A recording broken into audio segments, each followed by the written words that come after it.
Hey hi hello gamers welcome to Animex gaming. Okay guys, நம்ம இன்னைக்கு என்ன video பார்க்க போறோம்னு வந்து பார்த்தீங்கன்னா Wistoria wand and sword season 2 episode 1 பார்க்க போறோம். சீசன் 1 நீங்க பார்க்கல அப்படின்னா அது கிரன்ச்சி ரோல்ல ஆல்ரெடி தமிழ்லேயே அவைலபிளா இருக்கு. ஸோ நீங்க போய் செக் பண்ணி பார்க்கலாம்.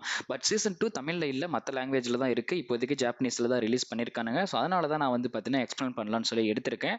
அண்ட் நீங்க நம்ம சேனலுக்கு புதுசாக இருந்தால் மறக்காம சப்ஸ்கிரைப் பண்ணி வச்சுக்கோங்க. அண்ட் வீடியோ பார்த்ததுக்கப்புறம் வீடியோ பிடிச்சிருந்தது அப்படின்னா மறக்காம லைக் பண்ணுங்க. ஏன்னா நீங்க பண்ற ஒவ்வொரு லைக்கும் தான் எனக்கு மிகப்பெரிய மோட்டிவேஷனாக இருக்கும். நானும் அடுத்தடுத்த அனிம் ப்ராஜெக்ட்டை வந்து பார்த்தீங்கன்னா உங்களுக்கு தமிழ் கமெண்ட்ரியோ அல்லது தமிழ் எக்ஸ்ப்ளனேஷனோ உங்களுக்கு கொடுக்க முடியும்.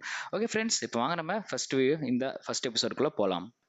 ஸோ ஃபர்ஸ்ட் எபிசோடில் வந்து பார்த்தீங்கன்னா நம்ம வில் செர்ஃபோர்ட், அதாவது நம்ம ஹீரோ, எல்லா மேஜிக்கல் எக்ஸாம்லேயும் வந்து பார்த்தீங்கன்னா 100% மார்க் வந்து வாங்கியிருக்கான். அதாவது அப் டு எல்லாத்துலேயுமே வந்து பார்த்தீங்கன்னா 100 எடுத்திருக்கான். அதை பார்த்து எல்லாருமே வியந்துடுறாங்க. ஈவன் லியானால கூட வந்து பார்த்தீங்கன்னா எடுக்க முடியல. ஏன்னா லியானாவும் ஒரு டாப்பரான ஒரு ஸ்டூடெண்ட் தான். அவளால் கூட அவ்வளோ பர்ஃபெக்டாக எடுக்க முடியல. பட் வில் எல்லாத்துலேயுமே கரெக்டாக எடுத்துட்டான். இந்த தடவை எனக்கு தெரிஞ்சு அவன் டவருக்கு போகிறது கன்ஃபார்ம் சொல்லி எல்லாருமே பேசிகிட்டு இருக்காங்க. அப்போ இன்னொரு பேப்பர், அதாவது வில்லுக்கு ரொம்ப நெருங்கி இன்னொரு ப்ரொஃபஸர் வந்து பார்த்தீங்கன்னா அவனோட பேப்பர் திருத்திட்டு இருக்காரு. அதுலேயும் வந்து பார்த்தீங்கன்னா அவன் 100 எடுத்துடுறான். ஸோ எல்லாருமே வந்து பார்த்தீங்கன்னா கடைசியாக ஒரே ஒரு எக்ஸாம் இருக்கு. அதில் அவன் 6 கிரெடிட்ஸ் எடுத்துட்டான் அப்படின்னா அதுலேயும் அவன் வந்து பார்த்தீங்கன்னா டவருக்கு போகிறதுக்கான வாய்ப்பு அதிகமாக இருக்கு. பட் இப்போ அவன் வில் என்ன பண்ணிட்டு இருக்கான்னு சொல்லி பார்க்குறான். அவன் வந்து பார்த்தீங்கன்னா உட்காந்து அங்கே படிச்சுட்டு இருக்கான் அவன் வில். ஸோ இதுக்கு முன்னாடி அவங்க டஞ்சனுக்கு பேரக்ஸ் அப்படிங்கிற ஒரு ஈவெண்ட்டுக்கு போயிருப்பாங்க. ஸோ அந்த ஈவெண்ட்டில் கிட்டத்தட்ட ஃபுல் மார்க்குமே வந்து பார்த்தீங்கன்னா அவன் வாங்கிடுவான். அண்ட் ப்ரொஃபஸர் கூட அவன் ஃபைட் பண்ணதுனால போன சீசனில் அதுக்கும் வந்து பார்த்தீங்கன்னா அவனுக்கு ஃபுல் மார்க் கொடுத்துருவாங்க. ஸோ இப்படி நம்ம வில் படிச்சுக்கிட்டே இருக்க அவனோட ஃப்ரெண்டான ரோஸ்டி வந்து பார்த்தீங்கன்னா மண்டையிலிருந்து ஒரு வெள்ளை முடியை பிடிங்கிடுவான். இதை பார்த்துட்டு கோலட் வந்து டென்ஷன் ஆயிடுவா. என்னடா பண்ணிட்டு இருக்க அப்படின்னு. உடனே நம்ம ரோஸ்டி கேட்பான், ஏன் நீ பிடுங்கலான்ட்டு இருக்கியா அப்படின்னு கேட்பான். அப்புறம் வந்து பார்த்தீங்கன்னா அது ஒரு காமெடியான சீன், அது அப்படியே முடிஞ்சிடும். ஸ்டார்டிங்ல இருந்தே நம்ம ரோஸ்டிக்கு நம்ம கோலட்டுக்கு முட்டிக்கிட்டே இருக்கும். ஏன்னா 2 பேருக்குமே வில்ல ரொம்ப பிடிக்கும். கோலட் வந்து பார்த்தீங்கன்னா கிட்டத்தட்ட வில்ல லவ்வே பண்ணுவான்னு சொல்லிக்கலாம். ரோஸ்டி வந்து ஒரு பையன் தான், பட் இருந்தாலும் அவனுக்கும் வந்து பார்த்தீங்கன்னா வில்ல ரொம்ப பிடிக்கும் அப்படிங்கிற மாதிரி போர்ட்ரேட் பண்ணியிருப்பாங்க. இன்னொரு சைடு நம்ம சியோன் அப்புறம் நம்ம ஜூலியஸ், அவங்க 2 பேருமே ஹெட் மாஸ்டர் கிட்ட இருந்து கிரெடிட்ஸ் வாங்கிட்டு இருப்பாங்க. அந்த டஞ்சன்ல இருந்து வந்து ஃபைட் போட்டுட்டு வந்திருப்பாங்கல்ல. ஸோ அதனால கிரெடிட்ஸ் வாங்கிட்டு இருப்பாங்க. வாங்கிட்டு 2 பேருமே நான் இல்லைனா நீ தப்பிச்சிருக்க மாட்டேடா, நீ இல்லைனா நான் தப்பிச்சிருக்க மாட்டேன்னு சொல்லி 2 பேரும் சண்டை போட்டுட்டு இருப்பாங்க ஹெட் மாஸ்டருக்கு முன்னாடியே. அதை பார்த்துட்டு அவங்களும் இப்போ சரி சரி சண்டை போட்டதெல்லாம் போதும், வில் என்ன பண்ணிட்டு இருக்கான்னு போய் பாருங்க அப்படின்னு சொல்லிடுவாங்க. இன்னொரு சைடு அந்த எல்ஃப் அப்புறம் லியானா 2 பேரும் பேசிட்டு வருவாங்க. நம்ம டெஞ்சர்ல இருந்து ஃபைட் பண்ணதுக்கப்புறம் நம்ம 2 பேரோட கேரக்டரையும் ரொம்பவே மாறிடுச்சு. ஸோ நீயும் ரொம்ப சாஃப்டாகவே ஆகிட்ட, நானும் வந்து பார்த்தீங்கன்னா ரொம்ப கவர்லெஸ்ஸாக, அதாவது ரொம்ப கோலத்தனத்தெல்லாம் போயிட்டு இப்போ வந்து பார்த்தீங்கன்னா எனக்குள்ள ஒரு வெறியும் வந்து பார்த்தீங்கன்னா வந்திருக்கு அப்படின்னு சொல்லிட்டு இருக்காங்க. இதுக்கு எல்லாத்துக்கும் காரணமே நம்ம வில் செர்ஃபோர்ட் தான். அவன் மட்டும் அந்த இடத்துல இல்லைன்னா நம்மளால உயிரோட கூட வந்திருக்க முடியாது அப்படின்னு சொல்லி 2 பேருமே வில்லை பற்றி ரொம்ப புகழ்ந்து பேசுகிறாங்க. அண்ட் 2 பேருமே சேஞ்ச் ஆயிருக்காங்க அப்படிங்கிறத வெளிப்படுத்துகிறாங்க இந்த சீனில். ஸோ 2 பேருமே இப்போ வில்லன் இந்நேரம் என்ன பண்ணிட்டு இருப்பான், வேற என்ன பண்ணிட்டு இருப்பான், படிச்சுட்டு தான் இருப்பான், அவனுக்கு வேற என்ன வேலை அப்படின்னு சொல்லிட்டு இருப்பாங்க. அதே போலவே வில்லும் வந்து பார்த்தீங்கன்னா படிச்சுட்டு தான் இருப்பான். நைட்டு வந்து பார்த்தீங்கன்னா ஆயிரும். வில்லு மட்டும் தனியாக படிச்சுட்டு இருக்கிறத பார்த்துட்டு நம்ம கோலட் அவனுக்காக வந்து ஸ்நாக்கும் சாப்பாடும் வந்து பார்த்தீங்கன்னா எடுத்துட்டு வந்து கொடுப்பான். ஸோ அப்படி கொடுக்க வரப்ப உள்ள வந்து பார்த்தீங்கன்னா யாருமே இருக்க மாட்டாங்க. ஸோ அவளுக்கு வந்து பார்த்தீங்கன்னா நம்ம வில் மேலே ஆல்ரெடி ஒரு கண்ணு. ஸோ அவளுக்கு போத்தி விட்டு வெளில பார்ப்பான் பாருங்க. அவளுக்கு லைட்டாக ஒரு மாதிரி ட்ரிகர் ஆயிரும் போல. ஸோ அவனோட லிப்ஸை வேற பார்த்துருவாளா. சரி இதாண்டா ஒரு நல்ல வாய்ப்பு, ஒரு கிஸ் அடிச்சிருவோம் அப்படின்னு சொல்லிட்டு கிஸ் அடிக்கலாம்னு சொல்லி போவா. ஸோ இந்த சீன் ரொம்ப காமெடியாக இருக்கும். இது நம்ம இன்ஸ்டாகிராமில் நான் போஸ்ட் பண்ணியிருக்கேன், மறக்காம செக் பண்ணி பாருங்க. ஸோ கிஸ் அடிக்கலாம்னு போய் கரெக்டாக போகிறப்ப பின்னாடி வந்து பார்த்தீங்கன்னா ரோஸ்டி வந்துருவான். ரோஸ்டி வந்துட்டு கோலிட்டு நீ என்னம்மா பண்ணிட்டு இருக்க அப்படின்னு கேட்போம். அதை பார்த்தோன்னே அவள் ஷாக்காயிருவா. உடனே நம்ம கோலிட்டு ஷாக்காயிட்டு, ஐயோ அதெல்லாம் ஒன்றும் இல்லை, நான் சும்மா தான் வந்தேன், நான் இவனுக்கு போர்வை போத்திடலான்ட்டு தான் வந்தேன், நீ பார்த்ததெல்லாம் தப்புப்பா அப்படின்னு சொல்ல, ஓ அப்படியா, நான் கூட நீ வந்து அவனுக்கு கிஸ் கொடுக்க தான் முயற்சி பண்ணுறியோ அப்படின்னு நினைச்சேன் அப்படின்னு சொல்லி நம்ம ரோஸ்டி வெளிப்படையாகவே சொல்லிடுறான். இல்லை இல்லை அப்படிலாம் இல்லை, இவன் வேற ஒருத்தன் நடுவில் வந்துடுறான்டா எப்போ பார்த்தாலும் அப்படின்னு தான் இருந்தது நமக்கே. ஏன்னா வந்து பார்த்தீங்கன்னா கோலட்டும் வில்லும் எப்பெல்லாம் ஒன்றா இருப்பாங்களோ அப்போல்லாம் இவன் வந்து பார்த்தீங்கன்னா கெடுத்து விட்டு போயிடுவான். ஸோ இந்த சீன் நான் ஆல்ரெடி சொன்ன மாதிரி இன்ஸ்டால் அப்லோட் பண்ணியிருக்கேன். இன்ஸ்டா லிங்க் கீழே டிஸ்கிரிப்ஷனில் கொடுத்துருக்கேன், மறக்காம செக் பண்ணி பாருங்க. நம்ம எப்பயுமே அனிம் எபிசோட் பார்த்ததுக்கப்புறம் அதில் வர பெஸ்ட்டான ஃபைட்டும் அண்ட் அதில் இருக்க காமெடி சீன்ஸையும் நான் வந்து பார்த்தீங்கன்னா எப்பயுமே இன்ஸ்டால் போஸ்ட் பண்ணுவேன். ஸோ மறக்காம போய் செக் பண்ணி பாருங்க. ஸோ இதெல்லாம் முடிஞ்சதுக்கப்புறம் நம்ம கோலட் வந்து பார்த்தீங்கன்னா கேட்குறா, வில் வந்து எல்ஃபிக்காக எவ்வளவோ போராடுறான். ஸோ பட் எல்ஃபி வந்து ஆல்ரெடி டவரில் தான் இருக்கான். நம்ம வில் வந்து பார்த்தீங்கன்னா நல்ல மேஜிக்கல் யூசர், எல்லா பவரும் வாங்கிட்டு நம்ம எல்ஃபியை பார்க்கணும் அப்படிங்கிறத ஒரே ஒரு ஆசை. வில் எல்லா முயற்சியும் பண்ணுறான். பட் எல்ஃபி என்ன பண்ணுறா, அவ ஜாலியாக டவரில் உட்காந்துட்டு ஜாலியாக இருக்காளே அப்படின்ட்டு வந்து பார்த்தீங்கன்னா கோலட்டும் ரோஸ்டின்னு நினச்சிட்டு இருக்காங்க. அண்ட் அதே போலவே நம்ம எல்ஃபியை வந்து பார்த்தீங்கன்னா காட்டுறாங்க. ஸோ அவ கூட மற்ற மேக்னா வெண்டர்ஸும் இருக்காங்க. ஸோ மகினா வெண்டர்ஸ்னா யாருன்னு பார்த்தீங்கன்னா இருக்கிறதுலே டாப் மோஸ்ட் வந்து பார்த்தீங்கன்னா பவர்ஃபுல்லான மெஜிசியன்ஸ் இவங்க தான்.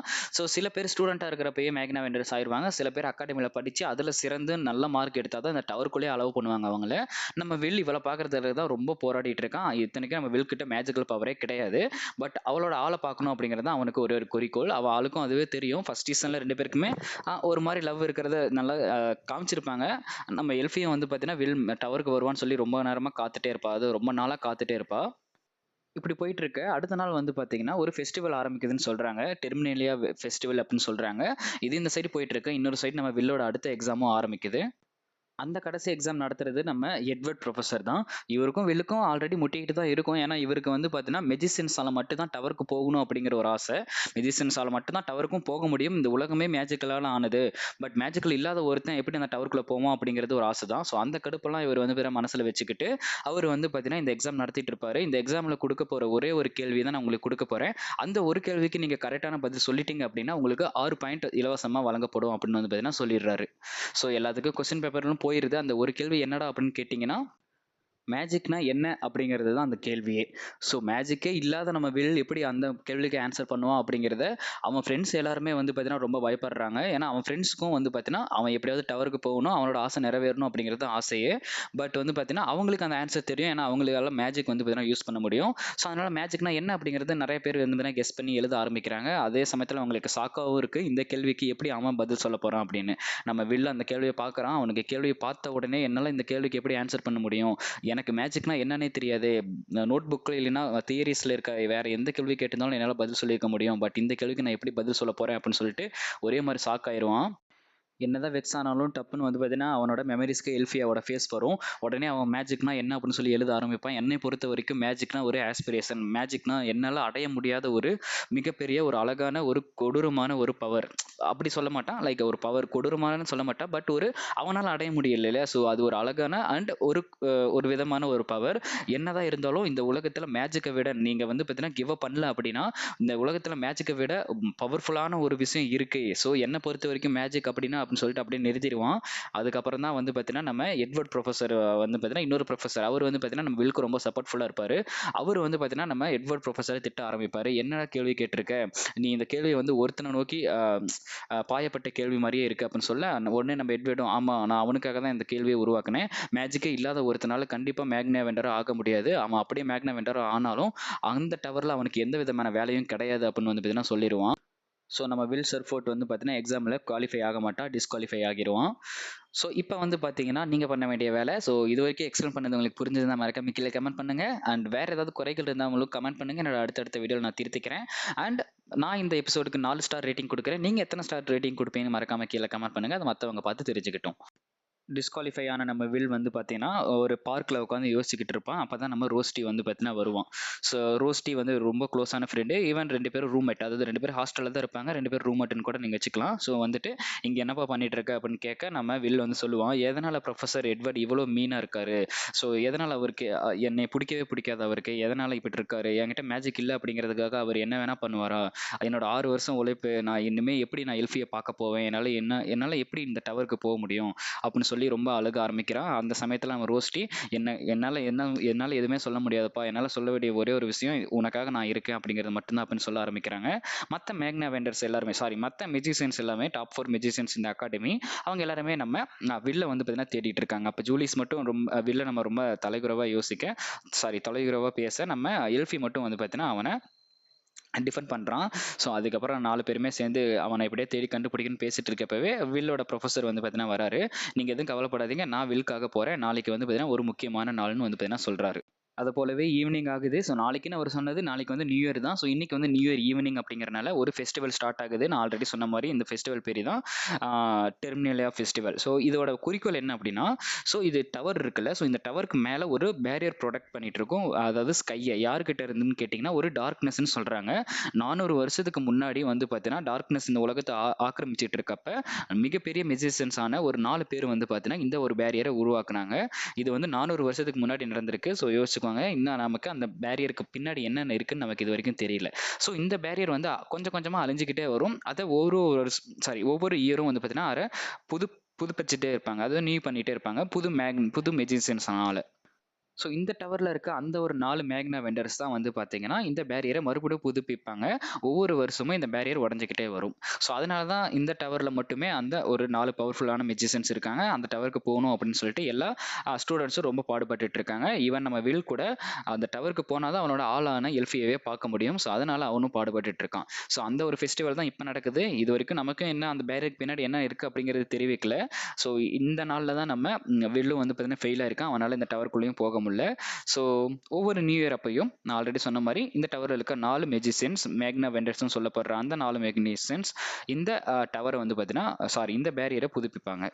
ஸோ இப்படி அதுக்கான ஃபெஸ்டிவல் ஸ்டார்ட் ஆகிட்டு இருக்கு. ஸோ எல்லா ஸ்டூடெண்ட்ஸும் சரி, எல்லா மக்களும் சரி வந்து பார்த்தீங்கன்னா, அதுக்காக வந்து பார்த்தீங்கன்னா அந்த இடத்துக்கு வந்திருக்காங்க. அதே மாதிரி அதை ஹோஸ்ட் பண்ணுற ஒரு ஆளும் வந்து பார்த்தீங்கன்னா, அதை பற்றி தான் சொல்லிட்டு இருக்கா. 400 வருஷத்துக்கு முன்னாடி இந்த ஒரு 4 மெஜிசியன்ஸ் தான் இந்த ஒரு பேரியரை உருவாக்குனாங்க. வெளியே இருக்க டார்க்னஸ் மூலியமா. இப்போ நம்ம சந்தோஷமா இருக்கிறதுக்கு காரணமே அவங்க தான் அப்படின்னு சொல்லி அவங்களோட நான் ஆல்ரெடி சொன்ன மாதிரி அதெல்லாம் சொல்லிட்டு இருக்காங்க. அண்ட் இன்னொரு சைடு மேக்னா வெண்டர்ஸில் இருக்க மெஜிசியன்ஸ் மற்ற மெஜிசியன்ஸ்லாம் வந்து பார்த்தீங்கன்னா அந்த ஒரு ஃபெஸ்டிவல் ரிச்சுவல் ஸ்டார்ட் ஆகிறதுக்காக எல்லா ப்ரிப்பரேஷனும் பண்ணிட்டு இருக்காங்க. ஸோ எந்த விதமான ஒரு அசம்பாவிதமும் நடக்காத மாதிரி சாரி அது வாயில ஒன்றாலே மாட்டேங்குது. ஸோ வராத மாதிரி வந்து பார்த்துட்டு இருக்காங்க. அண்ட் 12 மணி ஆக போகுது. எல்லா மேக்னா வெண்டர்ஸும் அந்த இடத்துக்கு வர ஆரம்பிக்கிறாங்க. மொத்தம் வந்து பார்த்தீங்கன்னா 4 மேக்னா வெண்டர்ஸ், நம்ம எல்ஃபி, அப்புறம் பார்பேரியன், அப்புறம் நம்ம ஃபயர் விசார்ட், அப்புறம் நம்ம இன்னொரு பொண்ணு இருக்கா. அவள் வந்து பார்த்தீங்கன்னா நம்ம எல்ஃபை சேர்ந்தவ, ஓகேவா, எல்ஃபோட லார்டு. ஸோ இந்த உலகத்தில் எல்ஃபும் அப்படின்னு சொல்லிட்டு தனி ஒரு கேட்டகரி இருக்கு. பார்பேரியன் சொல்லிட்டு தனி ஒரு கேட்டகரி இருக்கு. அண்ட் இன்னொரு மாஸ்டர். அவங்க 4 பேருக்குமே வந்து பார்த்தீங்கன்னா இப்போதைக்கு தலைவனா இருக்கக்கூடிய ஒரு ப்ரொஃபஸர். அந்த ஒரு டவருக்கு ஒரு பெரிய கைன்னு வச்சுக்கலாம்னு வச்சுக்கோங்களேன். அவங்க 4 பேரும் வர ஆரம்பிக்கிறாங்க. அந்த டவர் வந்து பார்த்தீங்கன்னா அவங்களோட மேஜிக்கல் பவர் வச்சு புதுப்பிக்க ஆரம்பிக்கிறாங்க. அது தூரமாக இருந்து நம்ம வில்லும் பார்த்துட்டு இருக்கான். ஸோ நீங்களும் வந்து பார்த்தீங்கன்னா பார்த்து தெரிஞ்சுக்கோங்க. இந்த மாதிரி அவங்களோட எல்லா மேஜிக்கல் பவர்ஸும் யூஸ் பண்ணி நம்ம மக்களால் முடிஞ்ச சில மேஜிக்கல் பவரும் அண்ட் இவங்களால முடிஞ்ச மேஜிக்கல் பவர் யூஸ் பண்ணி அந்த பேரியரை மறுபடியும் வந்து பார்த்தீங்கன்னா புதுப்பிக்கிறாங்க. அந்த பேரியரும் வந்து பார்த்தீங்கன்னா புதுமையாகுது. ஸோ அந்த பேரிக்கு பின்னாடி வந்து பார்த்தீங்கன்னா செலஸ்டியல் டார்க்னஸ் அப்படின்னு சொல்லப்படுறாங்க. அவங்க தான் வருவாங்க, நம்மளை வந்து பார்த்தீங்கன்னா டார்க்னஸ்குள்ளே உள்ளாக்குவாங்க. அதுக்காக தான் பேரியர்னு சொல்லிட்டு அந்த பேரியரை புதுப்பிக்கிறாங்க. அப்படி இவங்க பேரியர் ரீஸ்டோர் பண்ணிடுறாங்க. பட் பண்ணதுக்கப்புறம் திடீர்னு வானத்தில் ஒரு ஸ்கையில் வந்து பார்த்தீங்கன்னா என்னமோ ஒருத்தன் வந்து ஏதோ ஒன்று எழுதுறான், ஹாப்பி நியூ இயர் அப்படின்ட்டு. இது மக்கள் பார்த்தோன்னே மக்களுக்கு என்னப்பா வருஷம் வருஷம் இப்படிலாம் நடக்காது, இந்த மாதிரிலாம் வரக்காது, இது என்ன ப்ராங்கா என்ன அப்படின்னு பார்த்துட்டு இருக்கப்ப திடீர்னு மேஜிக்கல் சர்க்கிள்ஸ்லாம் ஓப்பன் ஆக ஆரம்பிக்குது. அதை வந்து பார்த்தீங்கன்னா நம்ம நோட்டிஃபை பண்ணுறான் நம்ம பாதுகாவலன் ஒருத்தன், அங்கே இருக்க அந்த டவரோட அசிஸ்டன்ட் ஒருத்தன். அவங்க பார்த்துட்டு இருக்கப்பே திடீர்னு வந்து பார்த்தீங்கன்னா எல்லா மான்ஸ்டர்ஸ்லாம் வந்து பார்த்தீங்கன்னா அந்த பேரியர்ல இருந்து சில மான்ஸ்டர்ஸ் வந்து பார்த்தீங்கன்னா வர ஆரம்பிக்குது. இதெல்லாம் வந்து பார்த்தீங்கன்னா டஞ்சன்ஸில் இருக்க மான்ஸ்டர்ஸ். ஸோ அது வந்து பார்த்தீங்கன்னா வெளியே வர ஆரம்பிக்குது. ஏகப்பட்ட மான்ஸ்டர்ஸ் வர ஆரம்பிக்குது. அப்போ திடீர்னு ஒரு 2 பேரை வந்து பார்த்தீங்கன்னா காமிக்கிறாங்க. ஒருத்தன் வந்து பார்த்தீங்கன்னா தலையே இல்லை, இன்னும் ஜஸ்ட் ஒரு புகை தான் இருக்கு. இன்னொருத்தன் பார்க்க நார்மலான மனுஷன் மாதிரி தான் இருக்கான். பட் சொல்ற ஆரம்பிக்கிறாங்க, இப்போதான் மேக்னா வெண்டர்ஸ் பேரியரை புதுப்பிச்சிருக்காங்க. ஸோ அவங்களோட பவர்ஸ் இப்போ ரொம்ப லோவாக இருக்கும். அவங்களால இந்த ஒரு சமயத்தை வந்து பார்த்தீங்கன்னா தாக்கு பிடிக்க முடியாது. இதுதான் ஒரு நல்ல சமயம் நம்ம வந்து பார்த்தீங்கன்னா அட்டாக் பண்ணுறதுக்கு அப்படின்னு சொல்லிட்டு 2 பேரும் பேசிட்டு இருக்காங்க. ஸோ இவங்க 2 பேரும் வில்லன்ஸ் போல. இப்போதான் வந்து ஃபர்ஸ்ட் சீசன்ல அவங்க 2 பேரும் காமிச்சிருப்பாங்க. பட் ஜஸ்ட் ஒரு கொஞ்ச நேரம் வந்துட்டு போயிடுவானுங்க. யார் என்னெல்லாம் சொல்ல மாட்டானுங்க. மறுபடியும் இப்பதான் வந்திருக்கானுங்க. ஸோ அந்த தலை இல்லாதவனால வந்து பார்த்தீங்கன்னா பேச முடியாது. அதனால அவனோட வாண்டை வச்சு எழுதுவான் எப்பயுமே. அதை எழுதுனதை படிச்சு தான் அவங்க எப்பயும் தெரிஞ்சுக்குவாங்க. ஸோ அதில் மறுபடியும் எழுத ஆரம்பிக்கிறான். என்னப்பா பார்ட்டி ஆரம்பிப்போமா அப்படின்னு சொல்லிட்டு அவன் வந்து பார்த்தீங்கன்னா அந்த மாதிரி எழுதியிருக்கான். ஸோ இதோட எபிசோட் 2 வந்து பார்த்தீங்கன்னா எபிசோட் 1 வந்து பார்த்தீங்கன்னா முடியுது. எபிசோட் 2 இந்த வீக் சாட்டர்டே ரிலீஸ் பண்ணுவாங்கன்னு நினைக்கிறேன். ஸோ பார்த்துட்டு உங்களுக்கு மறுபடியும் எபிசோட் 2 நான் எக்ஸ்பிளைன் பண்ணுறேன். ஸோ என்னால் முடிஞ்ச அளவுக்கு எல்லாமே கரெக்டாக எக்ஸ்பிளைன் பண்ணியிருக்கேன். உங்களுக்கு ஏதாவது புரியல அப்படின்னா கீழே கமெண்ட் பண்ணுங்கள். நான் கண்டிப்பாக உங்களுக்கு எக்ஸ்பிளைன் பண்ணுறேன். அண்ட் வீடியோ பிடிச்சிருந்ததுன்னா மறக்காம லைக் பண்ணுங்கள். அண்ட் ஆல்ரெடி சொன்ன மாதிரி இந்த எபிசோடுக்கு நீங்கள் எவ்வளோ ரேட்டிங் பண்ணுவீங்க அப்படின்னு சொல்லிட்டு மறக்காம கீழே ரேட் பண்ணுங்க. அண்ட் நான் அந்த ஒரு காமெடியான அந்த ஒரு சீனையும் நான் நம்மளோட இன்ஸ்டாவில் போஸ்ட் பண்ணுறேன். நீங்கள் போய் பார்க்குறதுனா பார்க்கலாம். இன்ஸ்டா லிங்க் கீழே டிஸ்கிரிப்ஷனில் கொடுத்துருக்கேன். ஓகே ஃப்ரெண்ட்ஸ், நான் தான் மிஸ் நோபடி. ஐ அம் சைனிங் ஆஃப். டாடா, பாய்.